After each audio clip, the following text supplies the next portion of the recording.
Good morning. Welcome to the Level Set. Attorney Larry Fields, Dr. Charles Alexander, Mike Jones. I'm Reddit Hudson. Welcome to our discussion this morning. We're picking up where we left off regarding a remarkable gathering that produced a remarkable document. There were more than one, but we want to jump back to where we were last week when we were talking about the colored conventions, a collective work of Black people that predates slavery and operates after slavery. And Dr. Alexander, we were saying how extraordinary it was, man, the intellectual capacity of these people, given the times that they were living in. My notion had always been around slavery that, we were kept away from education, could hardly read or write, couldn't process things, beyond just what was given to us in some rudimentary setting to be able to do the functions of the work that they had to do. The way that these men exceeded that in terms of their intellectual capacity to strategize a response to the war that was being waged against them is remarkable. And I wanted you to kind of pick up where we left off last week and start our discussion this morning. Thank you, Red. And so to reiterate, the color convention movement started in 1830. And from 1830 to approximately 1899, there were a series of conventions that were held annually,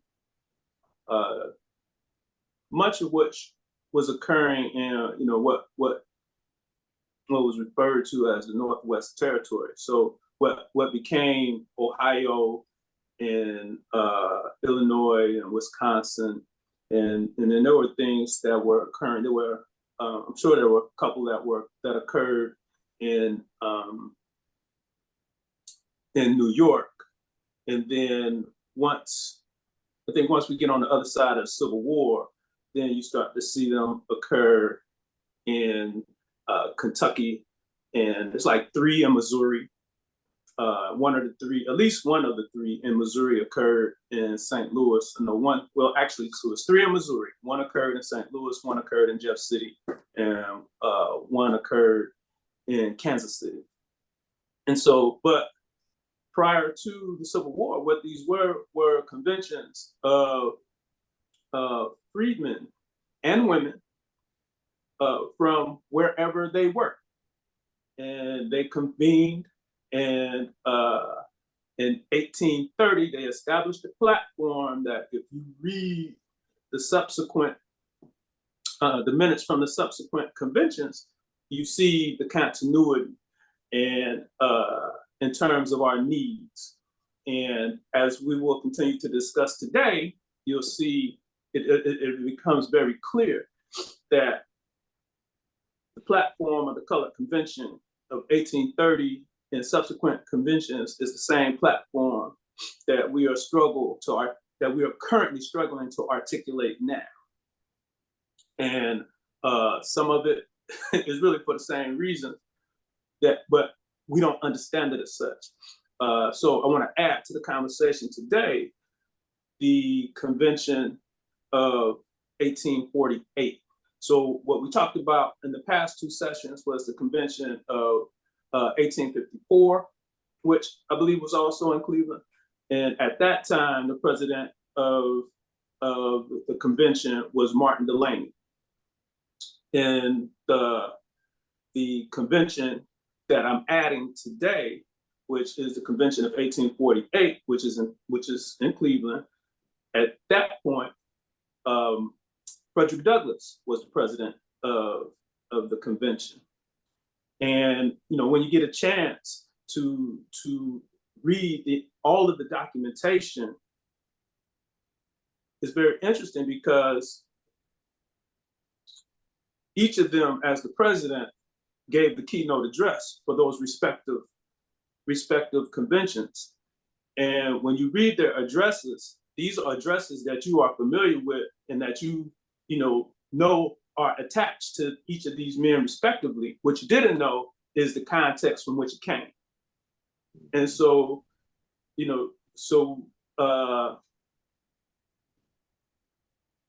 so each of them gave an address about the status of Black people, or the Black of the Black nation. And each of those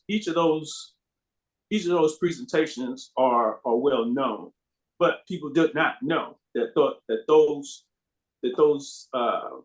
statements were made within the context of a convention that include hundreds of Black delegates from all over the United States, who got there, however they got there, in spite of the perils that existed.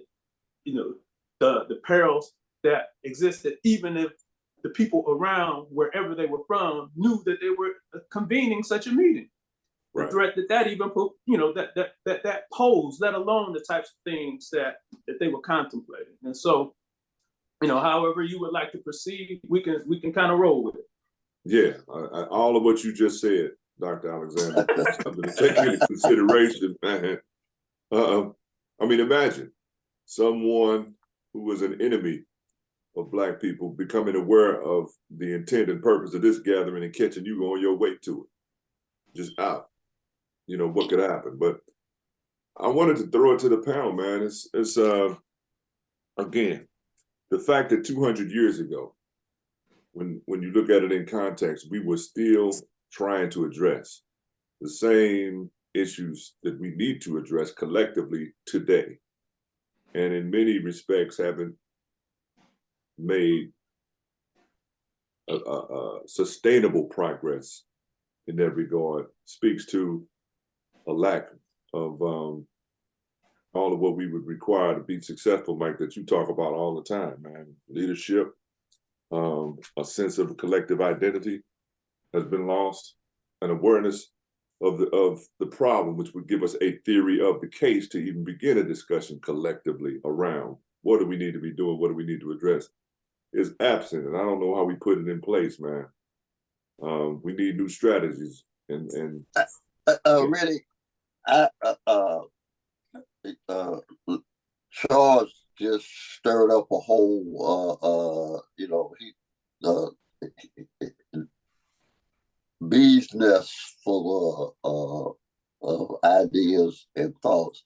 But one of the things that and I'm always trying to figure out what happened to us when we were doing this and how did we get here. And I think we have to have an existential, or we have to begin to talk about it, those of us who write or talk about an existential question. That is, who are we? Not what is America, but who are we? And once you define that to your satisfaction, you have a perspective on America. Now, for me, I accept the empirical definition that I'm a United States citizen. Okay? There's a legal document. I was born here. I'm a United States citizen. And that would make me entitled to the privileges and also have to accept the responsibilities that comes with that citizenship. And I don't have an issue with that. I have yet to decide whether I'm an American. Okay? Because that's an identity cultural context. And that when I look at America and I look at who's included in being an American, and even if you take somebody like Joe Biden, who's a mainline Democrat, who will pay, and I'll give him credit, more than lip service to this notion of Black inequality, he still has a need to accommodate people that are diametrically opposed to my and our collective well-being. And I don't know if I want to be, if I choose to be in union with them. Mm-hmm. because that may be too big a compromise for so it even puts somebody like Elijah Muhammad's Nation of Islam and the whole notion of what they were talking about. It puts it in a different intellectual context if you start to discuss it from the standpoint, well, who are we? And are we them? Other than sharing a geography, like lions and hyenas share an ecosystem, but they ain't they're not the same species. So what I was always struck by is how profound these brothers were, and some women too, but mostly men, because it was a misogynistic society. It was patriarchal. How profoundly brilliant they were in their analysis of their condition, our condition, and how far we've fallen off.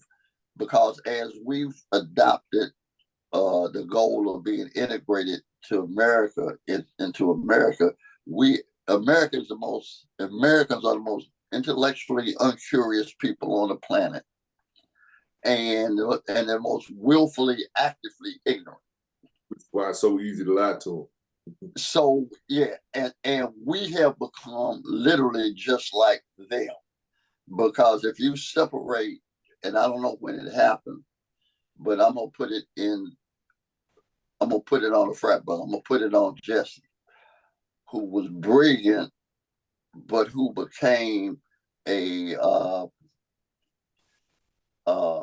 phrase maker, as opposed to Martin, Malcolm, everybody before them, or Frederick Douglass, who were also brilliant, but were thoughtful thinkers and speakers. You know, and I would say Jesse Jackson had all of those innate qualities, but as the culture was morphing, he was the first to kind of be also public kind of thing. And then now you got that whole TV full of them. I mean, basically, there's no difference between national black leadership and white evangelical pimps. They're doing the same thing, and it has taken truly substantive, profound things and basically watered them down to nothing. And to me, what Charles is throwing out and connected it back, and this didn't happen until I got this old, a profound respect for who a Frederick Douglass was intellectually. Now, I'm not talking about just what he did, but literally, these men and women have given us an intellectual foundation from which we can analyze the Black experience in America. And if we teach in Black history, we don't need to teach Black history facts, because our history is a record of recorded events. What we need is a Black perspective on American history. And that's a totally different concept. And so we teach Black history like it's Jeopardy, okay?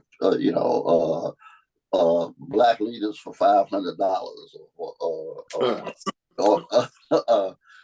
yet none of us, we don't teach ourselves to write the essay on what kings. As a matter of fact, the classic example, and I'll shut up after this. Everybody talks about the March on Washington speech. They misrepresented it. But that's not the most important thing King said in 1963. The most important thing he said in 1963 was in April of 1963. There was the letter from the Birmingham jail. Okay, so if Black kids can't know but one thing about Martin Luther King, it should be the letter from the Birmingham jail, and not the I Have a Dream speech. But that's coming from a Black perspective. The I Have a Dream speech comes from a white perspective. And that's why it sits above everything the king ever did or said. Yeah, and go I ahead. would like to add something to what Mike said, just in terms again of how our point of reference or our frame of reference is off, and this speaks to Jesse Jackson. So yeah, he's a what'd you call him, a phrase sayer or a phrase maker? What Phrase maker, yeah. So not only is he a phrase maker, he's a platform taker. Operation Push is Reverend Leon Sullivan, and it was operating in Philadelphia in the 50s and early 60s, and it came to the SCLC because Dr. King asked Reverend Sullivan to ask him about the nuts and bolts of it so that they can implement it within SCLC. Jesse Jackson, once he gets involved with SCLC, Dr. King moves him to Chicago so that he can run Operation Breadbasket. And so there becomes tension in the movement because at an early age, he's utilizing Operation Breadbasket not to do just what it is intended to do, but to elevate his personal profile. And so he co-opts, he takes Operation Breadbasket. Dr. King gets assassinated, internal fighting. He walks with the program, i.e. we get Operation Push. Rainbow Coalition, that's Fred Hampton. While Jesse Jackson is here, Fred Hampton is doing the Rainbow Coalition, and Fred Hampton is actually working with all of these disenfranchised people on the south and west sides of Chicago, whatever their race, creed, or ethnicity may be, helping them to understand, within the context of that Marxist piece, that we are all suffering, against the same, from the same, that we as labor source. and the same source. Yeah, same source, and da da da da da. And so he creates the Rainbow Coalition. He gets assassinated, and who happens to grow into the Rainbow Coalition and co-opt it into one big program, Push Rainbow Coalition? Jesse Jackson. And so that's who he has become. And so, but if you don't know those types of things, then we believe that those things start with him, as opposed to that there is a legacy and a history of the work that we have, which is why, again, that the color convention piece is so important, because there's never been a time that we haven't been thriving. Because even with the advent of the color conventions in 1830, we have to know that a lot of that work is probably born out of the work of Richard Allen and Absalom Jones. Right. So that's probably what kind of informs that initial piece. And so, Red, if you like, I can start and introduce the sentiments from this. Absolutely. I would say, before you do start, Fred Hampton is himself another show. Yes. And I find him remarkable at the opposite end of why I find Frederick Douglass remarkable. Douglass was a little bit older at the time that he emerged as an intellectual engineer of strategy and thought around our condition. Fred Hampton was, what a brilliant young brother, man. That's remarkable, man. What was he, 19 when he started, really doing that work? And for him comes up through the ranks of the NAACP. For him to grasp realities and convey them the way that he did is stunning to me sometimes, to hear him present on the issues, man, before he was taken out. But yes, sir, by all means, go ahead. And so I'm gonna start with the Declaration of Sentiments. And now these are from the 48 Conference. Whereas the present position of colored people in the United States of North America, they as a class are known to the country and the intelligent world alone as menials and domestics or servants. And whereas it is apparent as the history of the world, both ancient and modern, will testify that no people thus conditioned from the conventional order of society can attain an equality with the dominant class, and whereas inequality of persons cannot be claimed where there is not inequality of attainments establishing character, and character being that which is essentially necessary to make us equal to our white fellow countrymen. Resolved that the following declaration of principles we pledge ourselves to maintain and carry out among the colored people of the United States to the best of our ability. 1. Resolve that we shall forever oppose every action emanating from what source it may, whether civil, political, social, or religious, in any manner derogatory to the universal equality of man.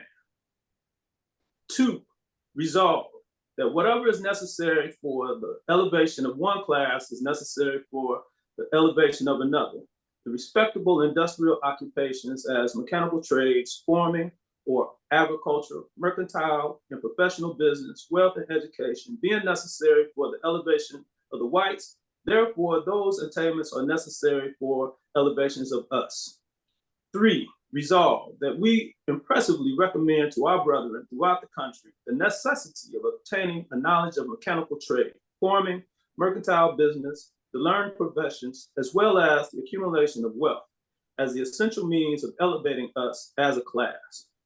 4. Resolve that the occupation of domestics and servants among our people is degrading to us as a class, and we deem it our burden, or we deem it our bounden duty to discountenance such pursuits, except where necessity compels the person to resort thereto as a means of livelihood. 5. Resolve that as education is necessary in all departments, we recommend to our people, as far as in their power lies, to give their children, especially, a business education.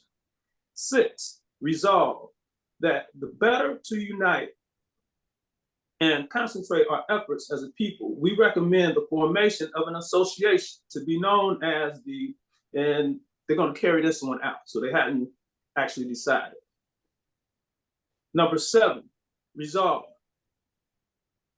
that while our efforts shall be entirely moral in their tendency, it is no less the duty of this convention to take cognizance of the political action of our brethren and recommend to them that course which shall best promote the cause and liberty of humanity.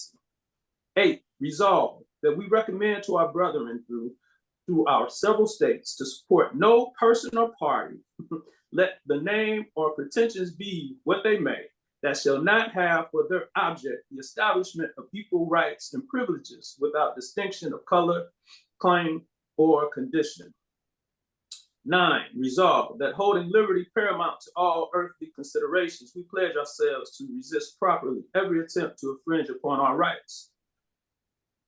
Number 10, resolve that slavery is the greatest curse ever inflicted on man, being of hellish origin, the legitimate offspring of the devil, and we therefore pledge ourselves individually to use of all justifiable means for a speedy and immediate overthrow.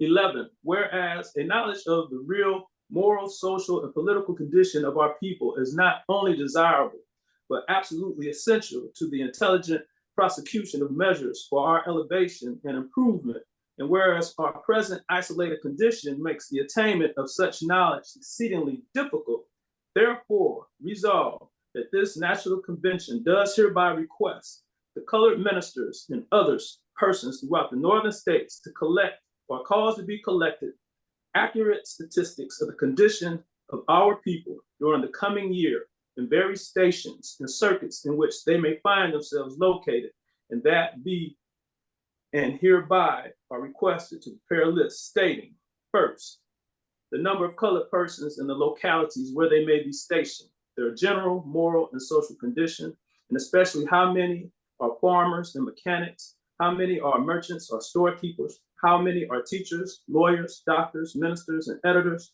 how many are known to take and pay for newspapers, how many literary, debating, and other societies for moral, mental, and social improvement, and that said ministers be and hereby are respectfully requested to forward all such information to a committee of one who shall be appointed for this purpose, and that the said committee of one be requested to make out a synopsis of such information and to report the same to the next colored convention.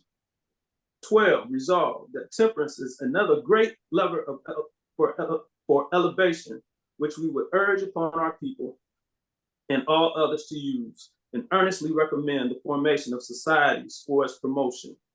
13, resolve that while we heartily engage in recommending to our people the free soil movement and the support of the Buffalo Convention, nevertheless, we claim and are determined to maintain the higher standard and moral liberal views which have heretofore characterized us as abolitionists.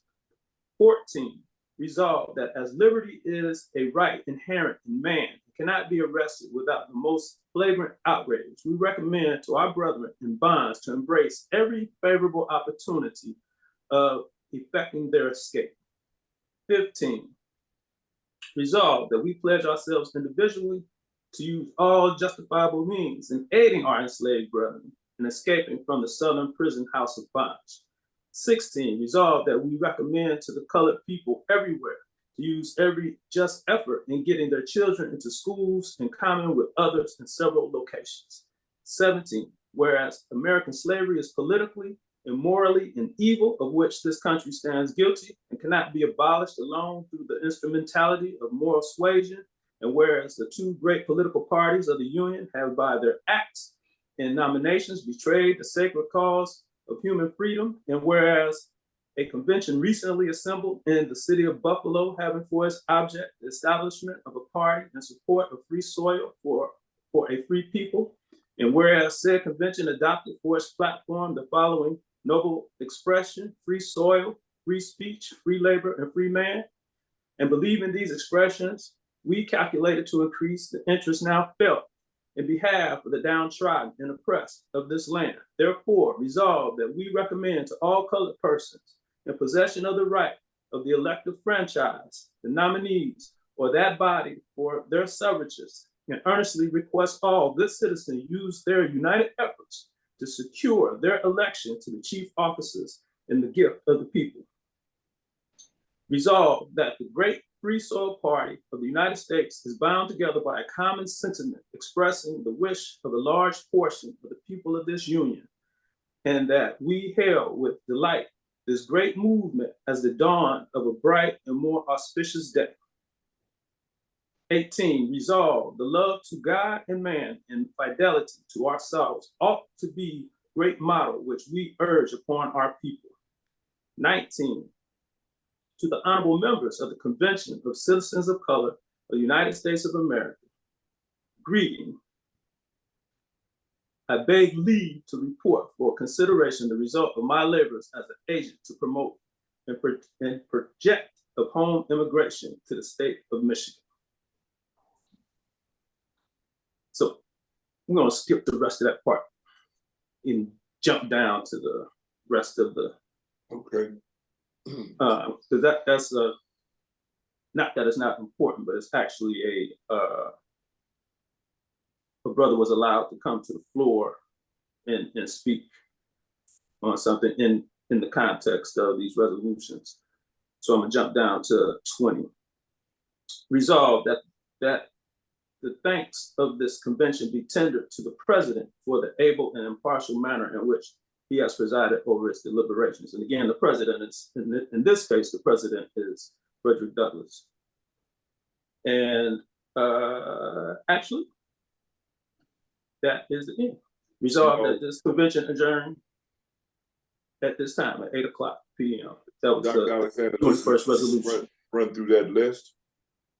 You know, and given the time, that's almost 200 years ago. What was that, 1840? You say 1840? This is 1848. 1848. Yes. But clearly, it could only have been received by those in government, I mean, U.S. government, and white people all around as a radical and revolutionary document. It can only have been received that way. And for them to produce it willingly and presented willingly means, as you described in our last show, that they were very willing to take on the risk associated with asserting their humanity in a space like that, with that kind of a document and that kind of a convention, a convening of people to say that this is what we think, this is who we are, this is what we are going to do. Somehow, on some level, that feels absent in important ways today. It absolutely is absent. Now, another thing that has to be taken into consideration with regard to this. So at the time of this, Martin Delany and Frederick Douglass are, they are printing the North Star. And so that's the newspaper that they were printing together. And, again, as you get an opportunity to read these minutes in whole, that's another issue that they discuss. They say, so now that we've established this, the proceedings at this meeting have to be shared with the people. And we move that, the North Star, as produced by Frederick Douglass and Martin Delany, is just the vehicle that we need to do this, and order them to print 500 copies of this for distribution. So everything about this is revolutionary, right? Yeah. So this is so they're talking about, we're gonna craft the message. This is mass media, right? We're gonna create the message. We're gonna create and craft the message. We're gonna print the message, and then we're gonna distribute the message to our people. Right. And that's what they did. And then if we jump forward to the 54, like I said, which we were talking about before, they moved in that meeting that not only the proceedings, but the lecture that Martin Delany gave was sent to the U.S. House of Representatives. And one of the representatives delivered his speech on the floor. And so the other, and that wasn't one of the representatives for the convention, that was one of the white representatives, delivered Delany's speech on the floor of the House. Now, let me ask this question relative to that piece, and I don't want to get us too far astray, but in what context was it delivered? Was it delivered as, I'm going to say this on behalf of, or was it delivered as, hey, fellas, listen to what these awesome questions are talking about now? Awesome question. So ultimately, he delivered it because, so one of the things that's at question throughout the conventions, again, from the 1830 forward, one of the things that is in question throughout the convention movement is, where should we be? And even, again, as you look at you look at the minutes of this 48, they're talking about where should they be primarily in the US. And so, and there's a report in these minutes that talk about, Michigan might be the place that we all need to go. And they talk about all of the resources that are there in Michigan. By the time we get to the 54, and somewhere in those meetings between 48 and 54, the conversation becomes that we need to think broader.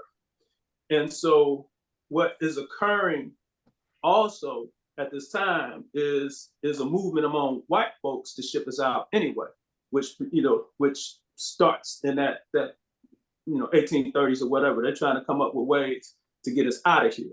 The colonization society. The colonization society. Yeah. And so, to answer your question, I'm fairly certain that the person who took Delany's statement, his speech to Congress, was an advocate of colonization, and they saw this as, they saw his argument as,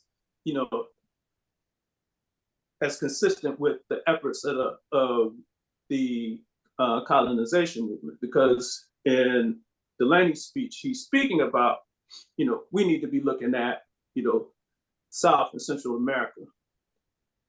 We need to leave this godforsaken place, because there ain't nothing good been happening. happening are going to happen. Right.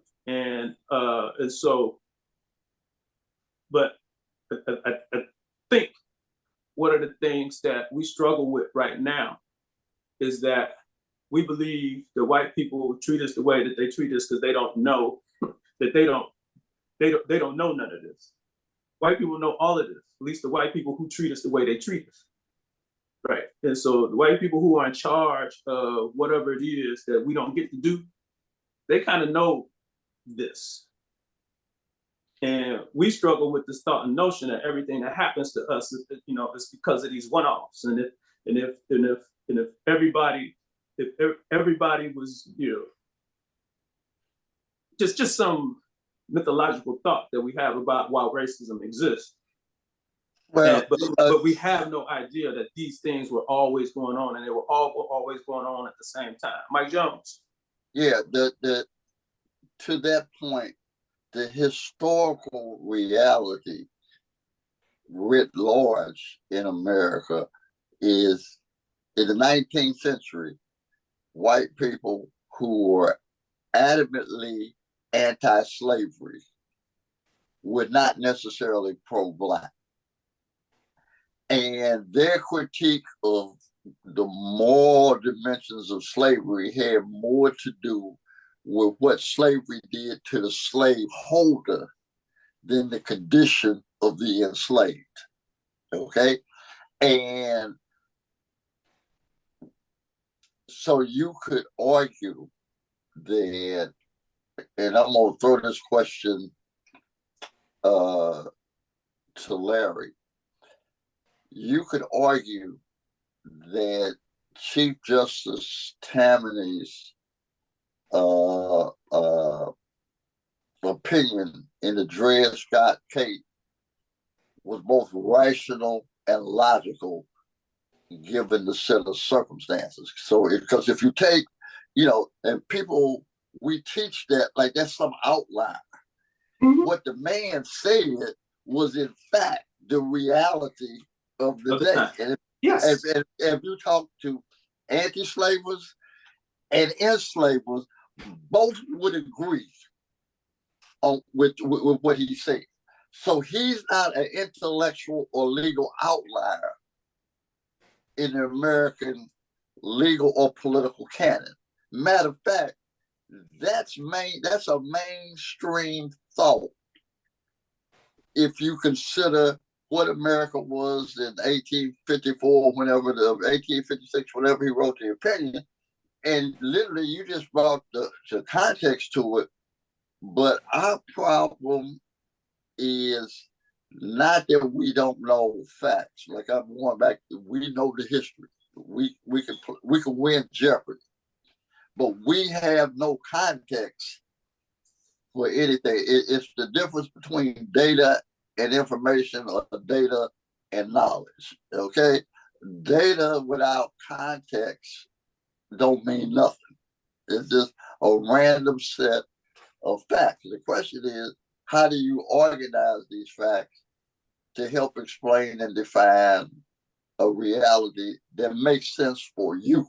Now, it might not make sense for other people, but you're not in charge of their sense of reality. You're only in charge of yours. And that's what, Charles, when you've gone back through these conventions, that's what this Black leadership in the 19th century, that's what they were struggling with, defining the Black reality for themselves and Black people in the 19th century, so they could figure out a way forward from where they were. And we are a lost ball in high weeds intellectually. Mm-hmm. There are a couple of things. Anytime we talk about Dred Scott from now on, I think that I am going to mention two things. Number one, that St. Louis Circuit Court deemed Dred and Harriet Scott as free. That's missed. We always talk about that's what Dred Scott was found. Yeah, it was, but we missed the fact that the St. Louis Circuit Court, found they found that they were free. The second thing with Tanning, and his ruling, is, yeah, Mike, I thought about this because we've spoken about this before, about him reflecting what was the mindset of the day, but that's not what, in the words of King, that you ain't doing what you said you were going to do on paper. You said you were going to call balls and strikes. But what you clearly are doing from even, at that point is propagating the will of this corporate infrastructure that you propounded since we've been on these shores. So you're 100% right. Tanny broadcasted the theory of the day without any sanctuary, without any humanity. And that's the way, they thought. But I do not let him off the hook morally or as a human, because, it's one thing to say, okay, these people are still the property of the Sanfords. But then there's another thing to say you have absolutely no right that white men are bound to respect. That is a clear, and that is just a level of deprivation that is, repugnant to everything decent, in my opinion. Larry, I agree with you on that as a normative or moral question. Okay, that as a moral statement, it doesn't have standing. I'm speaking to the point that the first part of what you said was my point. Oh, you're 100% right. Yeah, that we don't contextualize who he is and where he is and the time that he is. He is very much representative of the Senate. Now, that sentiment has no moral standing. I agree with you as a matter of ethics or as a normative question. But politically, if you're analyzing who we are in America and why you struggle then and now for justice, it is because overwhelmingly white Americans, independent of their constitutional framework, this is their point of view. Is rationalized different in different spaces, because you got hardcore anti-racists to say black folks, are not human, and then you have other folks that wouldn't go that far literally, but operationally say you are subordinate to me. So whether it's denying your humanity or subordinating your personhood inside of the social political structure, the net effect is the same. And all I'm saying is, we shouldn't let people get away with castigating Tanny, when he literally was speaking for white For people. all of y'all. That's how all y'all of y'all. back then. Yes, For all and of y'all. that's how we treat it. That's what we allow to happen, and that shouldn't happen. Right. But that's because we back think it the same way. what you said. It's not what we allow to happen, Larry. We misunderstand it in that same way. If you read his entire statement, he prefaced it with the founding fathers had no intention for black people to be anything other than what they were, beasts of burden. You are absolutely correct. That was his point in the whole piece. Those are all factual. But I think the thing that makes it out of pocket from a legal point of view is that precedentially it was wrong. Well, because the St. Louis Circuit Court didn't just rule in the favor of Dred and his wife because they were a just body, is because it was a well-established precedent in the state of Missouri. Correct. Before this case even came to be, this was the legal precedent, and leading up to it, this was a radical move. And Tanny took on this in order to push the in order to push the agenda of slavery. He took on this. This is what they orchestrated this as it moved up, to the Supreme Court. All of this was intentional. But the other thing that you need to understand, or we need to be more aware of, is that expanded the rights of all white folks over the rights of all Black people. So what I'm saying is, we'll take the Negro League contracts. If you're contracted to play in the Negro League with a Black owner, a white owner has to respect that contract. That's what the president says. I don't have to respect that. But and that's what that part of it always was. I understand, but it was codified by law, and prior to it might have been, I won't even say loosely exercised. It was exercised raising, but it's another thing to be codified by law, in that vein.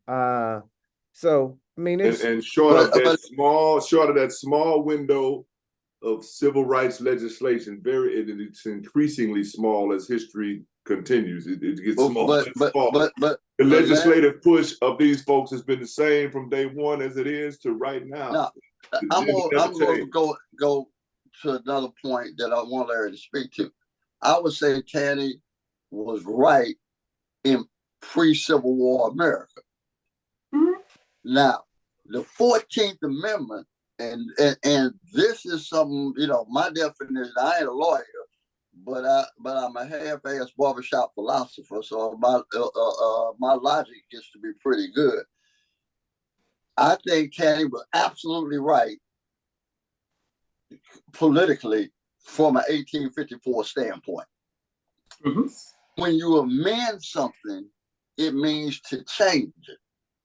And an amendment changes everything that was before it. Okay? So it's the document as amended. So the 13th Amendment eliminated slavery. The 14th Amendment created equal protection and citizenship for Black people. Okay? 15th Amendment gave Black men the right to vote. So that means the constitutional principles that Teddy was referring to in 1854 are no longer valid. And corporations ran away with the 14th Amendment, but the guys who put the 14th Amendment in place was aware, they were white folks who was aware of the other white folks. And they said, this is what you're going to have to do. If you say, now, from that standpoint, we still are arguing like somebody's doing us a favor as opposed to making a demand on it. Now, we kind of took the Supreme Court or the law and made it serve more justice than everybody else did. And we don't understand this as an existential struggle. So basically, your enemies learn from your playbook. Okay. I think we can go back to that document in the minutes, and on just some of the short aspects of it that Dr. Alexander read. Yeah. It governs the behavior that we are supposed to be engaged in anyway. Right. Talked about the vocations that we need to be pursuing. We need all of those vocations, right? And then told you this notion of being day help and subservient is the absolute last resort that we need to be tending to. But we still aren't adhering to that. This document was a code of conduct that we could, if we implemented it now, we would be light years ahead of where we are. But that code of conduct, we refuse to hold ourselves accountable, because the bottom line is, if we seek autonomy, we can narrow down the fights that we need to have. If you seek total, you're not going to be able to be totally autonomous. But if you're to the extent that you can control your own destiny, you can, your fight now becomes, okay, how do I protect it? Okay, how do I, how do I finance the jobs that I need? So forth. But that's not even the case. Too often we're doing the exact opposite of what this document is broadcasting we should be doing. Absolutely. And so again, so in this piece, in the document, so not only is it talking about, as you just noted, Larry, we need to be able to do all work. Whatever work needs to be done, we got to be able to do it all, because it takes that work in order to get done what needs to get done. The other piece that they say, only vote for parties and people that are in our interests, not your individual interests, our collective interests. That's the piece that you cannot over highlight right there. Yes. That and let's put this in context, Doc. When we talk about Martin Delany, for you all that don't know, Martin Delany was one of the first blacks to attend Harvard Medical School. His racist Harvard white schoolmates protested until he was kicked out. But Martin Delany was one of the first to advocate hygiene and the importance of hygiene to avoid dis-ease. So we need to understand that Martin Delany could have been good. He and Frederick Douglass could have been good, but they put everything on the line. Where is that now? On the line all the time. You know what? That was the piece I wrote earlier this year about when I used to hear as a boy, old guys, my father and them, talk about the race man or the race woman. And meant, because that's really where that whole concept from, that these were people advocating for us and putting everything on the line. And I wrote a line in there that really kind of emotionally kind of got to me when I wrote it. I said that if you take a Frederick Douglass or Harriet Tubman, when you think about what made them extraordinary is they had gotten free. They could go do something with their lives. And what they chose to do with their life was they came back for us. Mm-hmm. That's the moral authority that we don't have anymore. When they was free to go, they were gone. And they came back for us. Now, who can you say that about today? And that being a part of the platform. Right. Part of the platform was, we want to make sure that our brethren who are in bonds, that they know, we want to encourage them that however you do it, get free. And each and every one of us, individually and collectively, have to pledge to fulfill that mission. That if they're going to get free, it's because we going to free them. We going to facilitate that process. Yeah, we struggle. Clearly a radical and revolutionary document for its time. It's a living document. And even now, even now, it's a living document. Even now, the concept applies, man. We may not be talking about physical bondage, but we're still very much in bondage. This is a quote by Frederick Douglass about Martin Delany. I thank God for making me a man, but Delany thanks him for making him a black man. I'm with Martin. I'm with Martin Delany. And so, but these issues, and so if we fast forward and we look at and we could do this, maybe we could do this next week, is that we can line these resolutions up with the 10-point plan of the Nation of Islam. We could line this up with the 10 points of the Black Panther Party. we could probably I'm sure we could line this up with, with similar resolutions for the Garvey movement. And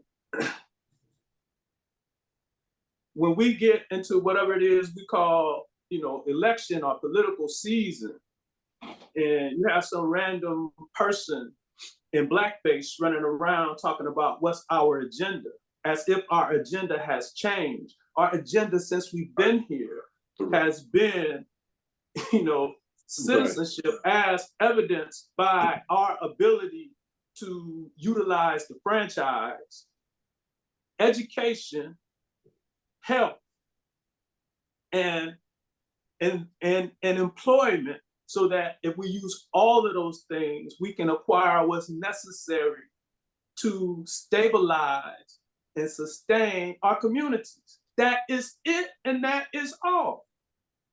But let's remind people of what the actual definition of franchise is. And so, which is also a part of, so that was, they really drilled down on that in the 54 convention, is that the right to vote and the franchise are two different things. And that the franchise allows you not just to vote, but it allows you it gives you agency to decide on to determine what's being voted on. And it also gives you the agency to be voted on. That's correct. So the franchise means that you get to be a player in this whole piece, not just voting. You have to have actual voice, and your vote is not the voice. And you have to be able to be a person capable of being elected. And so that's what they were arguing in 54, in 1854. The other thing is, I think you said it, Charles, and Larry did too. Rather, I would argue that both of y'all use the word agency, which is really, for me, a more profound notion than even franchise. That ultimately, agency fundamentally is about, as a human, you having the capacity to act on your behalf, whatever that means. So abolition, the fight to end slavery, it was all about, and then what happens after that was over against Jim Crow, whatever. All of this is about Black agency for Black people, okay? However that looks in whatever period of history we happen to be looking at, that it fundamentally may look different in 1920 than it looks in 2020, but the normative idea of agency never changes. And part of full-bodiedness. Full-bodiedness. Right. And what has happened to us, that going back to having Charles do this history really slaps you in the face, is these men, primarily men at these conventions, did not let white people define what it meant to be Black in America. And we got now a whole national public political leadership class that has given the definition of Black agency only over to white America. Okay, so we're trying to define Black agency in a way that white people will approve of it. They were defining agency in terms of what gave them full expression of their humanity. And we have gotten so intellectually shallow, and I'm gonna argue stupid, that at the leadership level, we can't even discuss those kind of normative kinds of distinctions about, so how are you gonna develop a strategy? You know what, it's like a sled team in Alaska. The one dog that has to have vision and judgment is the lead dog, because the other six are looking at somebody else's ass.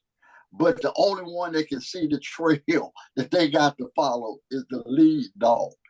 And we got lead dogs that need to be back in the back, just help pulling the sled.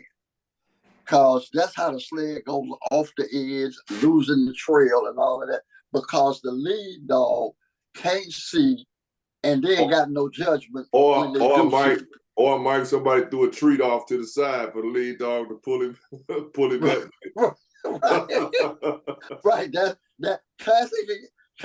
You don't have to talk about Clarence Thomas like that, man. You ain't got to talk to him like that. But fundamentally, what that to me in my lifetime, that's what has radically changed about Black leadership. Coming along as a young man and before, you couldn't be stupid and illiterate. Now I'm gonna say illiterate. I'm not gonna even say stupid. You couldn't be functionally illiterate and intellectually uncurious and lead Black people. They wouldn't follow you.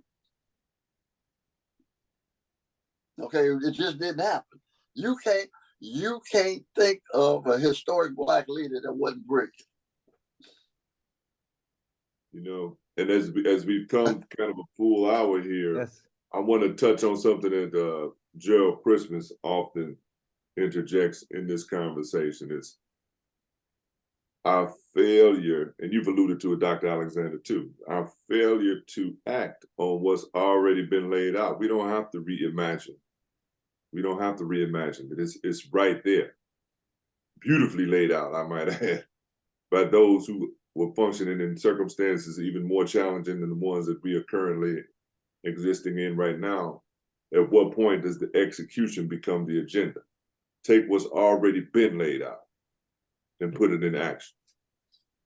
Red, can I say something? This is one of the points. This is one of the platform points in before Mike, and it speaks to that identity piece in particular. This is 30. This is number 30. That the relative terms Negro, African, Black, Colored, and Mulatto, when applied to us, shall ever be held with the same respect and pride, and synonymous with the terms Caucasian, White, Anglo-Saxon, and European when applied to that class of people. And so we are so fragmented now because we can't all decide. Because again, so that person who's running around talking about what the platform is those things. It includes those things that is good for all Black people, all people who look like us. Those things that encapsulate the greater good. Those are the things that should be our platform. And that's what they're saying in 54. And somehow or another, we can't say that right now. You know, we not only can we not say it, we actively don't do it. And so we got all of these representatives signed on with these Zionist pacts. None of that is good for us, and none of that is good for people that we should be allied with. But we don't understand it as such. Man, on that note, I'm going to reflect and marinate through the rest of the week. We've come full circle. This was a terrific show, man. Thank you, Mike Jones, Attorney Larry Fields, Dr. Charles Alexander. I'm Reddit Hudson. We encourage you all to join us every week for discussions like these, man. It's about raising our level of awareness, raising our game to do more for our community and our people. And we're going to be consistent with that every week. We'll see you here next time. God willing.